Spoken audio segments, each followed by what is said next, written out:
Good morning, everyone. A very warm welcome and greetings to you wherever you are in the world right now. A happy Women's Day to all the women joining us today and to anyone who identifies as a woman and carries the many lived experiences that come with it.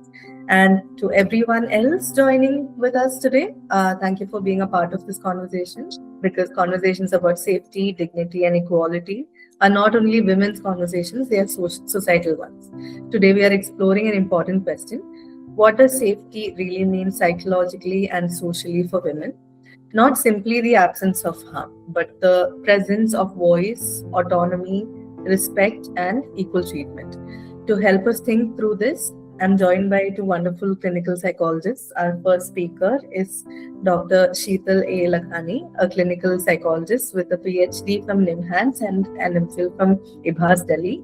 She's currently the assistant professor at Vidyashilp University, Bangalore, and she has also served as a clinical psychologist at the INHS Ashwini in Mumbai.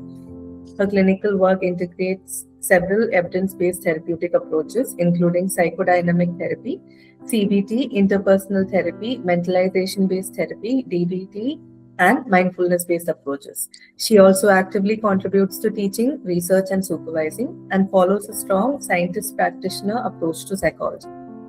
Joining her is Ms. Anamika Ravlani, an RCI registered clinical psychologist with over 8 years of experience. She completed her MPhil in clinical psychology from RITPAS and currently runs a private practice in Lucknow called Samadhan Mental Health Clinic. Her work focuses on concerns such as anxiety, depression, OCD, stress, and relationship difficulties, particularly among adolescents and young adults.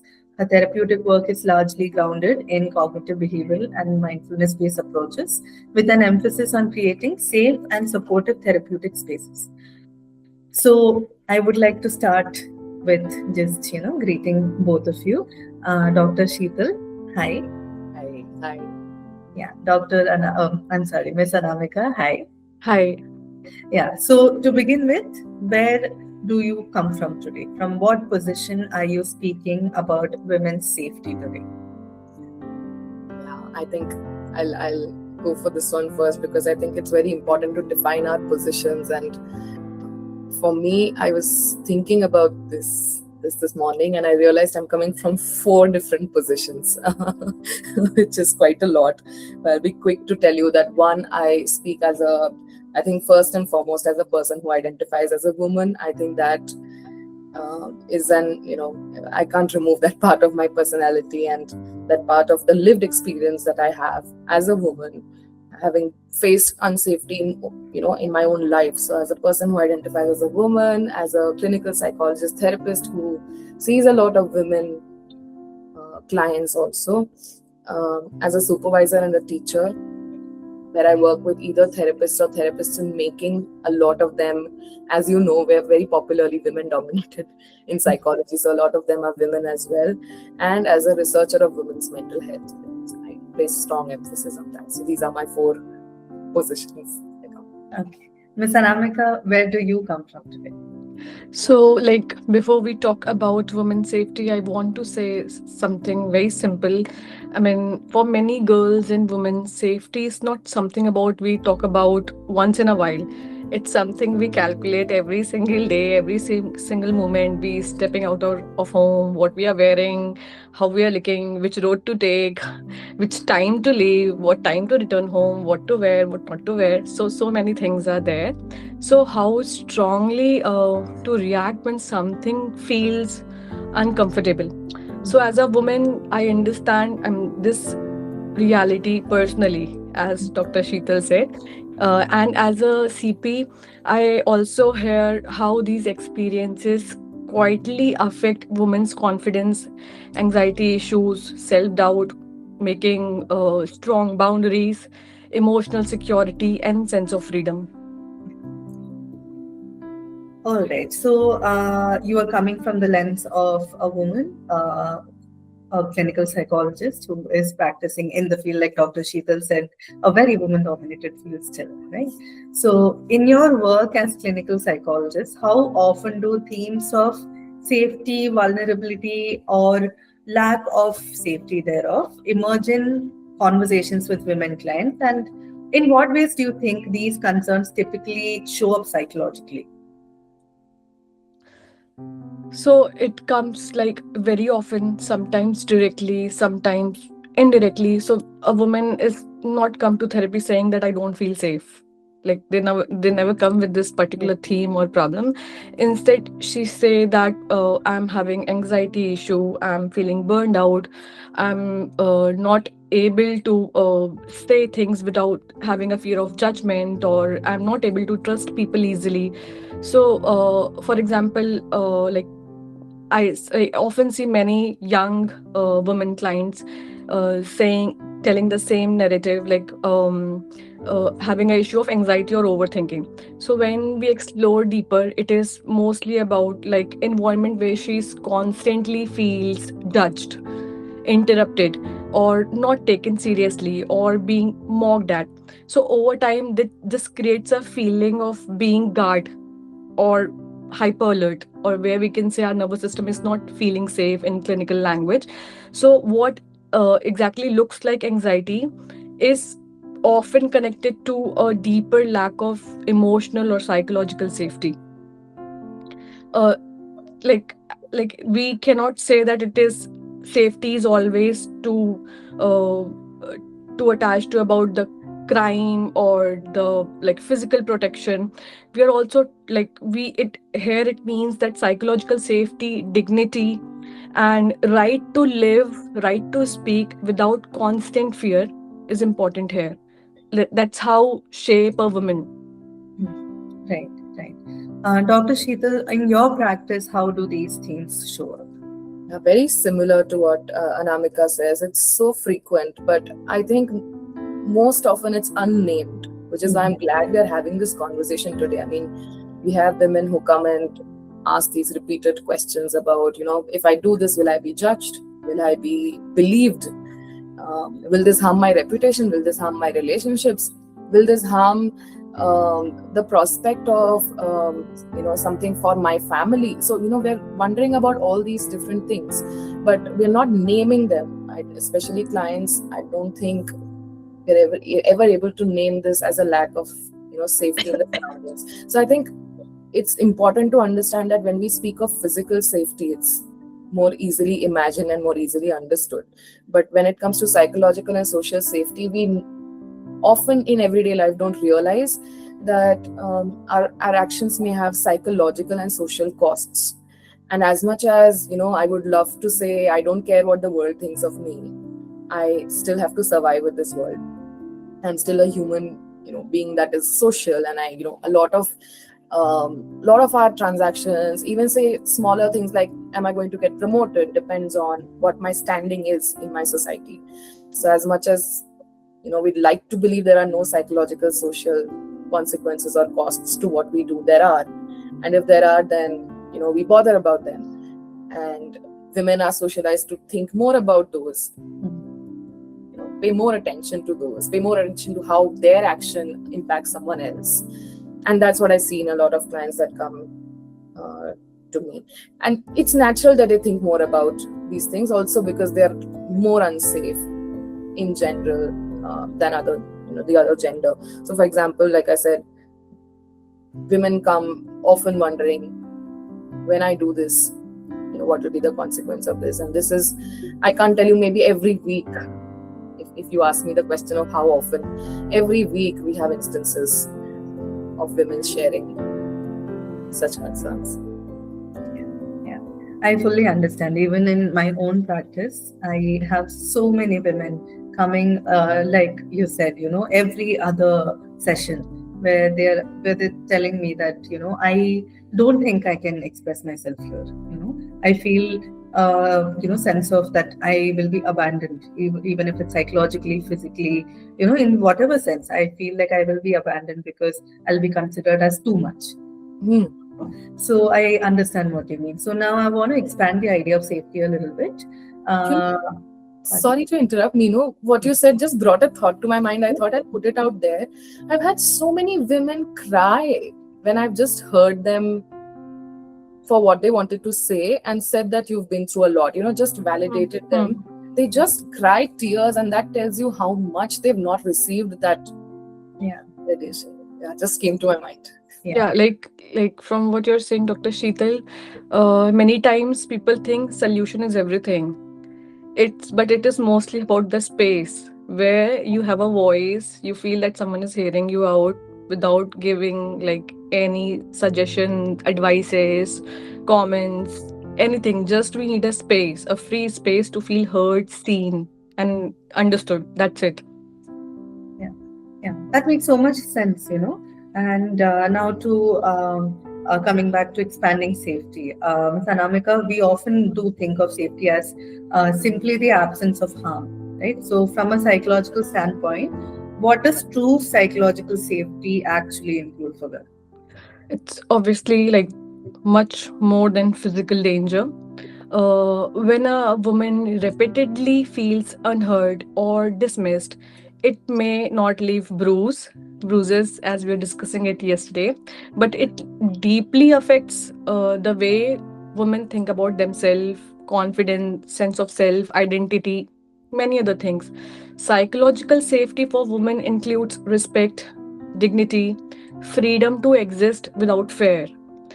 It means a woman can speak, express disagreements, make choices, decisions, set boundaries without being ashamed, threatened, or silenced. I remember one case where my client was saying that she was constantly saying to, like, expressing her idea of unsafety to her very own family, where her father was diagnosed with cancer. It was close to third stage, been 2 years, and she was constantly trying to make them understand, but they were not getting what is happening to her, like that constant pressure, ignoring her like emotional needs. So she said that statement which stayed with me. So like she said this thing to the family. We can see the report of cancer.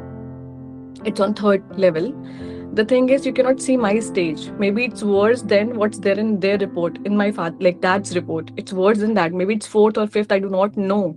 It means I'm dying inside, but still you're not understanding the gravity of the problem. It stayed with me. कि हाँ ठीक है, cancer दिख रहा है, मेरी problem नहीं दिख रही है क्योंकि कोई है नहीं report. Right? I mean, it makes so much like it gives us much deeper depth level of what psychological safety means to a woman, especially where we have been conditioned since day one, like how we are supposed to be, how we are supposed to like talk, how we are supposed to behave, how we are supposed to smile, not to smile, dress, not to dress, everything. And like most important thing, to put someone else at the first place, then yourself. That thing stayed with us till ages, even we are adult, old age, till that age. सबको पहले रखना है, बाद में अपने आप को रखना है. If you're keeping yourself at first place, then you're being selfish, you're labeled, you're criticized, you're not adjusting what is normalized, so you have some problem. Yeah, no, I understand what you mean. And, you know, that dismissal of what they are going through because of lack of proof, lack of, you know, visible evidence, visible bruises, like you said. And that is so, you know, that minimizes the experience so much, right? Because that need for proof itself, it sort of, that sort of like somebody asking you that, prove it to me that you're going through something, that itself is such a minimizing experience. Yeah, I want to add something. Like usually when they try to put out the voice, they started to set boundaries. They are like casually they're diagnosed as BPD. She has emotional unstable issue. Every second woman who is voicing out now, setting their boundaries in the mid ages of their life, or since they're a mother, because so many changes comes at that point of life, they have borderline, like they are having borderline personality issues suddenly, because they are learning to set boundaries to keep themselves at the first place. So that is also happening nowadays, like, or maybe dissociative disorder, very casually, if they're diagnosed in just 2 or 3 minutes by a psychiatrist. This is also happening nowadays. Yeah. Dr. Sheetal, what do you think about that? Yeah, I just wanted to add to actually what you were asking about, what safety means. And of course, it means do no harm. that there should be no harm, and that's the first part of the definition. But there are newer, there's a movement towards the redefining safety also as the presence of positive conditions that make you feel safe. Just because I feel like I can't be harmed, maybe necessarily I don't feel that I am safe. And I think we can have a conversation as we go today about what those positive conditions should also be like. Yeah, so on that note itself, from your clinical experience, what are some subtle ways in which environments communicate that you are not safe here? So even if there's no overt violence that we were talking about, right? How do these dynamics begin to affect a woman's sense of self over time? I think that's a very well put question, because those are often subtle, repeated signals rather than explicit threats that matter, on a smaller level.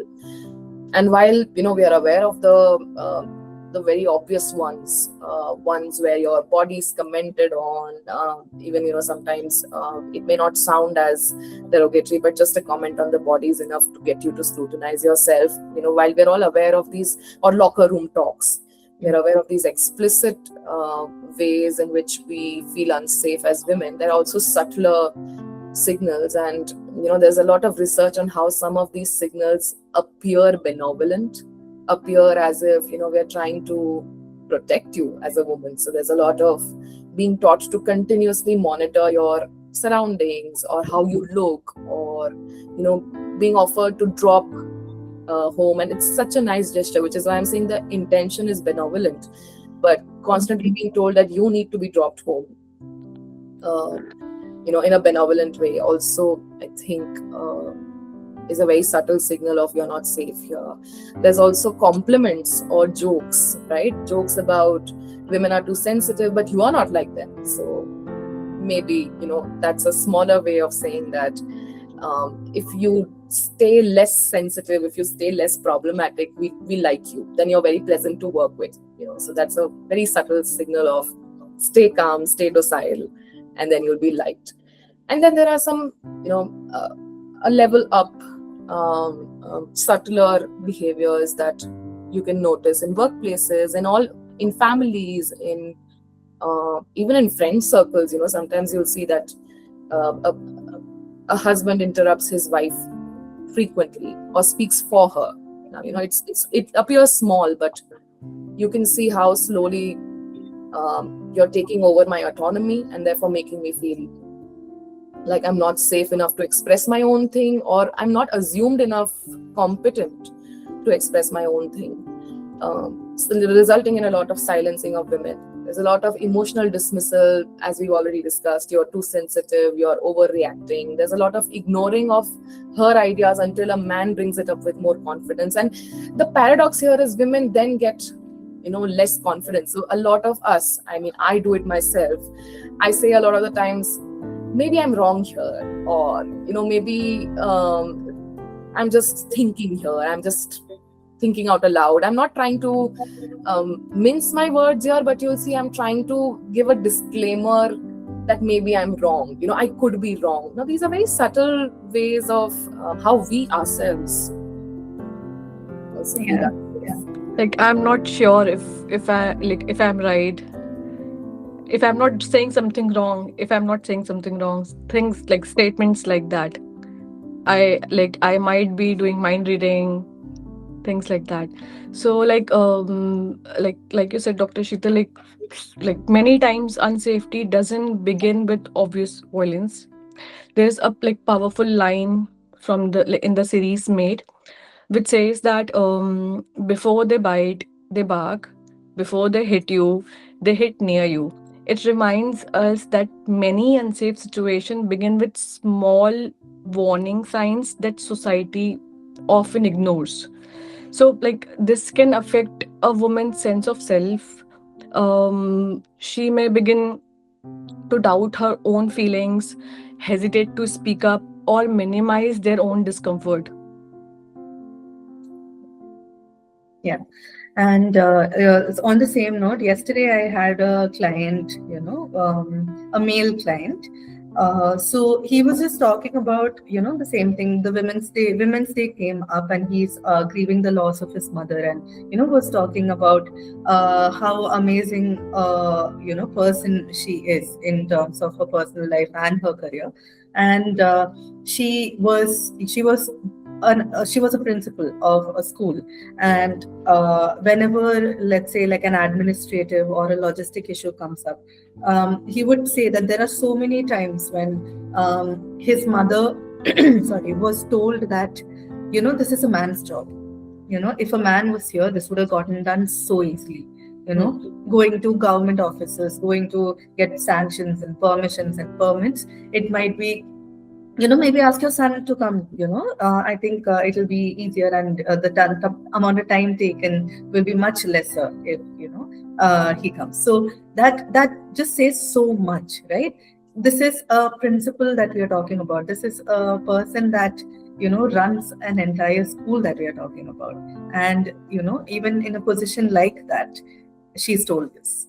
So in situations like that, how does one imagine safety, imagine psychological safety, right? So many women end up sort of normalizing discomfort, right? Normalizing that discomfort of being in an unsafe experience. So Ms. Anamika, why do you think this normalization happens psychologically?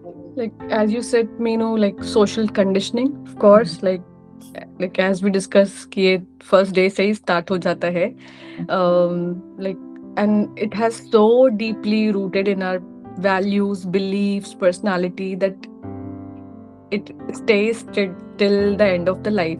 So many young women come like in therapy, and they like what, and they say things like what they are told. It's okay. I mean, it's okay. This happens everywhere. While describing uncomfortable situation in college, workplace, or families. Psychologically, this shows how many women have been taught to normalize discomfort rather than questioning it. Therapy sometimes become the first place ever where they realize that their boundaries and feelings actually matter. Like as you said, the irony is women saying these things, that these unsafe things are quite normal. हमने भी यही किया है, हमारी दादी ने भी यही किया है. And when then they compare it to their time, like we have seen such a low standard, that which standard you are, that is much better than ours. अगर like हमें मार पड़ती थी, तुम्हें मार नहीं पड़ी, तुम्हारे पर सिर्फ चिल्ला ही तो रहे हैं और क्या कर रहे हैं. So like that way, so like they have already set a very low standard, where our generation standard or Gen Z's standards are so high. So like that way they normalize the discomfort. Yeah, I fully agree. Even at even with children, right? Children with parents who, let's say, have normalized something like that, with mothers who've normalized something like that. I often, in my practice, come across children who are just like, I don't know where this is coming from, and I don't know how to make her understand that this is not okay, not just for me, but for her.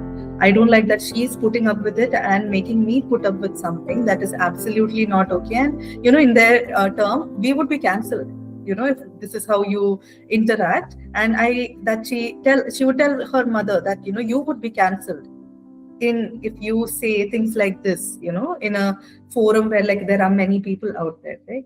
Yeah.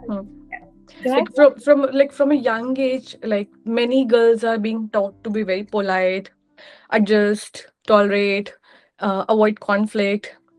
It is very difficult to be them unapologetically self, which I tell to my daughter. She's just 8. Like she doesn't understand. It's a very big fancy word, but I try to make her understand in her own way. So like nowadays, feminism is being taken in a very all different way.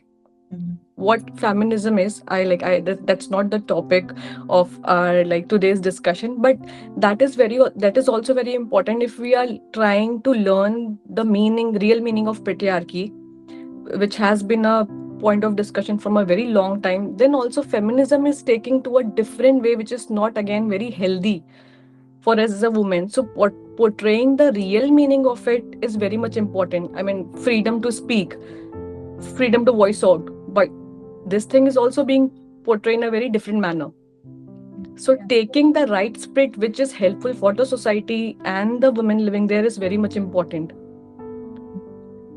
Dr. Sheetal, you were saying something. Yes. Yeah, when you said normalize, and when Anamika was talking about the various ways in which and various places in which it's normalized, I also thought of media and television and films. There are films normalizing, and even news pieces, the way they're written, the language they write, normalizing such behaviors. Films like, I don't know if I can say the names, but films like Animal and Kabir Singh, where you're showing the woman being docile and accepting of abuse, accepting of unsafe situations, I think, and being silent in those situations. No, even movies like, where actually little stalker behavior is encouraged as love, that you're so obsessed and so, like in love in quotations, that you are stalking this person until they feel the need to, sort of, what is that? Fall in love, according to the movie. Oh, that used to be so rampant in the 90s. I'm so glad that has reduced. In the 90s, romance was only Govinda following Karishma Kapoor till she says, fine. Yeah, and the concerning part is this was so common across movies in every language. Be it Bollywood, be it like my own movies in my own mother tongue, wherever that is, it's so rampant everywhere that this was considered, this is how men express love, and this is how you will get it, and this is what you should expect, and this is how you will also maybe whatever falling in love is, right? Yeah. Now, Dr. Sheetal, like if you had to name some non-negotiables for psychological safety, women's psychological safety, like let's say basic conditions that must exist for a woman to feel secure and respected, what would they be? It's a difficult question, honestly, because psychological and social safety in itself is a high demand right now. If you ask me, we're still struggling for physical safety, right? Even if you look at Maslow's hierarchy of needs, where first is food, clothing, shelter, then is the fact that you're safe and secure and that you're not in a harmful environment. And we've discussed how safety is not just prevention from harm, but right now we're fighting that battle. So for non-negotiables, I think I'll have to go outside of the topic and say still physical safety first, still not having to wonder when I leave the house what will happen, still not having to wonder about my physical space or being harmed by others, being humiliated. And that's where I think some psychosocial aspects come, being humiliated or undermined by others in any workplace, family situation. So those would be basic, like do no harm is our first principle in medical professions, in psychotherapy. And if you're asking me for non-negotiables, I'm going to start very, very low, because I think even if we achieve the do no harm, we are well off.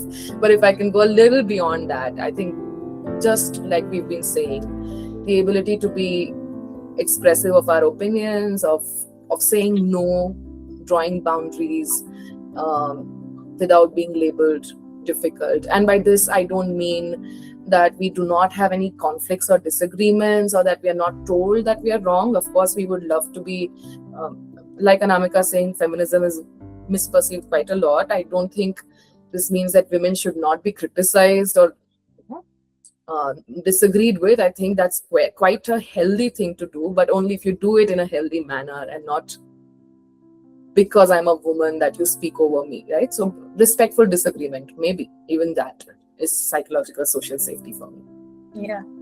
Yeah, respectful disagreement, fighting with love, so even that concept, right? Like when you are in a conflict with somebody, when you are in a disagreement with somebody, remembering that you love this person and you respect this person, and whatever is it that your body language, your words, whatever it is, it has to come from a place of that awareness, and that's such an important thing. So now, if we were to imagine an ideal environment, where women truly feel safe, psychologically and socially, what would that look like in everyday interactions, workplaces, families, and public spaces? Ms. Anamika, what do you think about that? Like before starting to this, like I was just I want to add something in the last point. There is a saying that I don't agree with what you're saying, but I respect. I don't understand what you're saying, but I respect that. Like what, like Dr. Sheetal and you were discussing, like that saying is there. That means that I do not agree, but still I respect that, and that's one of the sign of very high emotional intelligence or maturity to say that, in which uh, usually doesn't come when it is like when a woman is there and she's voicing out something different thing from the society or the family. So yes, we all have to struggles a lot for the normal everyday things. Coming to the uh, question you have asked, so a safe society is not one where women are told to be careful all the time, but one where women are free to live without fear. I mean, that's how when that could be ideal environment women's safety look like. But as Dr. Sheetal said, we're still at the bars of physical safety. So if at any time that ideal situation will come up, it should look like that. One important thing which therapy teaches us in people don't just need solution, like earlier said, they need spaces where they feel seen, heard, and respected. And for many women, psychological safety begins exactly there. And if this basic survival thing can be provided at the very first place, which is our home, and then to the workplace, then to the college or wherever they are. Yeah, yeah, yeah. Dr. Sheetal, what do you think that ideal environment would look like? Yeah, precisely. I think when I'm, for example, when Anamika said I'm sharing, what I'm going through, hear me out. You may not, like we're all saying, agree or understand why I'm reacting a certain way, but hear me out and don't give me the solutions. I mean, I don't want to be arrogant when I say this, but if I want to resolve it, I can very much do it very quickly. I can resolve the situation myself. I was not asking for solutions. I was asking to be heard.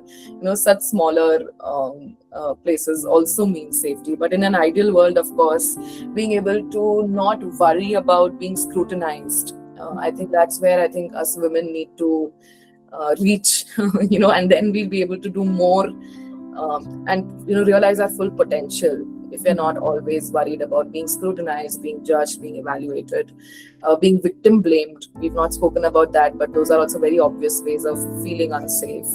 Being told that you must have invited the abuse or the violence and you must have provoked it. See, I went back to do no harm. This is the problem. When you start speaking of the ideal world, you come back to the real world. Yeah. True. Yeah, and if we're talking about, let's say, how, like in therapy, I mean, like as clinical psychologists, if you were to give one insight, it could be more than one, but at least one insight, from your work that you wish more people understood about women's safety, what would that be? This I can take. I'm so keen to say this. I don't know if I speak for the women correctly when I say this, but I'm just synthesizing all the experience I have with working with women, and of course my own lived experience. I think we should stop assuming what's safe for her. If you're trying to achieve psychosocial safety, I think we need to ask her and ask every woman what safe is for her. Don't ask her to speak up for herself or stand up for herself. Ask her what happens if she does do that. Yeah, it makes a lot of sense. Yeah. And Ms. Anamika, what do you think? What's your insight from your practice? Like, we do not want any special treatment, just want basic safety and respect. I mean, like to all the women, young women, at every aged women or girls, like your voice matter, your opinion matter, your boundaries matter. You do not have to think twice before before setting your boundaries. You might be labeled as egoistic or maybe some other disorders, but you have to stick to your values, which is very important. And your safety, like psychological safety, is non-negotiable. Yeah, yeah.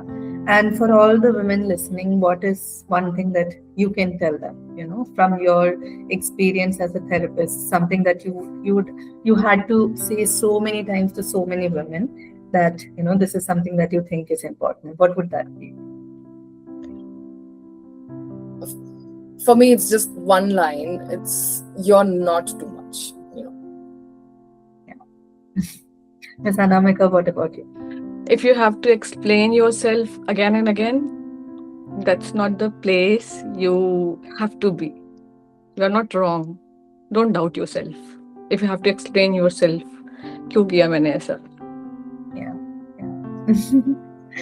Yeah, thank you. That's such wonderful insights. All right, so we have come to the closing of our session now. this was such an insightful session in terms of how so many women all over the world have very similar lived experiences in very in certain things, right? So in a situation like this, and we know the distress that happens in the world also, everything sort of affects that as well, right? So okay, Dr. Sheetal, Ms. Anamika, do you have anything else to share before we conclude the session? One closing thought, I think this is just the beginning of a conversation. I would like to emphasize that, because I felt like there was so much more to explore and say, but if we're able to explore and say so much, I think we've begun the conversation well. Yeah. I agree. I think we need to have more of these conversations, and I think at therapy we will try our best to have more of these conversations. Yeah. So thank you, Dr. Sheetal and Anamika, for sharing your insights and experiences so thoughtfully, and thank you to everyone who would listen to this and would think with us, right? So conversations like these remind us that psychological safety is not something abstract. It's something we build through everyday awareness, empathy, and action. It's something that we intentionally do every single day, take decisions every single day to implement. Wishing all the women and anyone who identifies as a woman continued strength, voice, and safety, not just today, but every day. Happy Women's Day. Happy Women's Day to you both as well. Thank you, Minu. Same to you. And thanks for moderating this. Thank you.